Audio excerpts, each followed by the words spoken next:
السلام علیکم ورحمۃ اللہ وبرکاتہ۔ ہم اپنے چینل گمگول آن لائن قرآن اکیڈمی میں خوش آمدید کہتے ہیں۔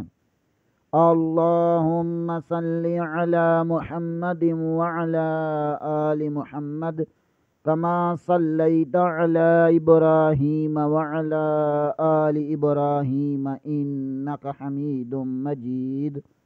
اللہم بارک علی محمد وعلی آل محمد کما بارکت علی ابراہیم وعلی آل ابراہیم انک حمید مجید۔ کام کا ثواب ہمارے والدین، ہمارے اساتذہ اکرام اور تمام مومن مردوں عورتوں کو عطا فرمائے، آمین ثم آمین یا رب العالمین۔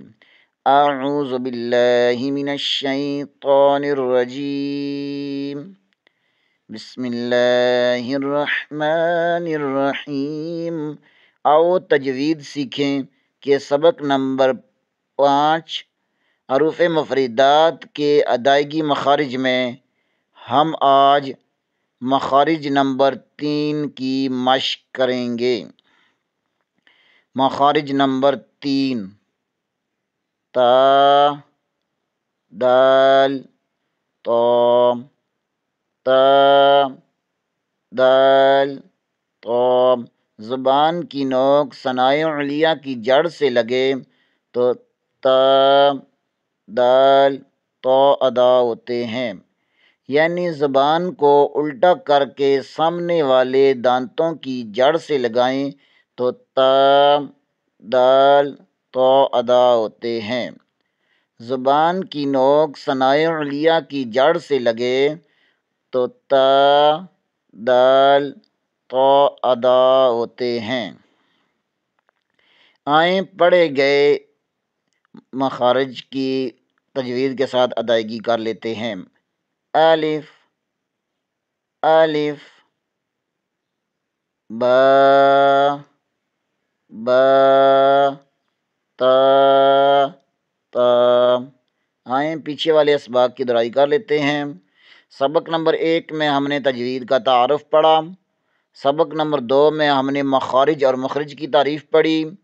سبق نمبر 3 میں ہم نے حروف مفردات کی تعریف پڑھی، اور سبق نمبر 4 میں ہم نے تعویض اور تسمیہ کی تجوید کے ساتھ مشق کی، اور سبق نمبر 5 کے حروف مفردات کی ادائیگی مخارج میں ہم نے مخارج نمبر 1 الف کے بارے میں پڑھا۔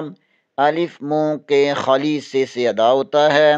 ایک الف کی مقدار عام حالت میں کھلی انگلی کو بند کرنے یا بند انگلی کو کھولنے کے برابر ہوتا ہے۔ اور مخارج نمبر 2 میں ہم نے با کے بارے میں پڑھا۔ با بند ہونٹوں کے گیلے حصے سے ادا ہوتا ہے۔ اور مخارج نمبر 3 میں ہم نے تا، دال، تو کے بارے میں پڑھا۔ تا، دال، تو۔ زبان کی نوک ثنائے علیہ کی جڑ سے لگے تو تا، دال، تو ادا ہوتے ہیں۔ آج کے لیے اتنا ہی۔ کل انشاءاللہ اگلے سبق کے ساتھ دوبارہ حاضر ہوں گے۔ تب تک کے لیے اجازت۔ دعاؤں میں یاد رکھیں۔ آپ حضرات سے اپیل کی جاتی ہے کہ پیچھے والے اسباق کی دہرائی کرتے رہیں۔ السلام علیکم ورحمۃ اللہ وبرکاتہ۔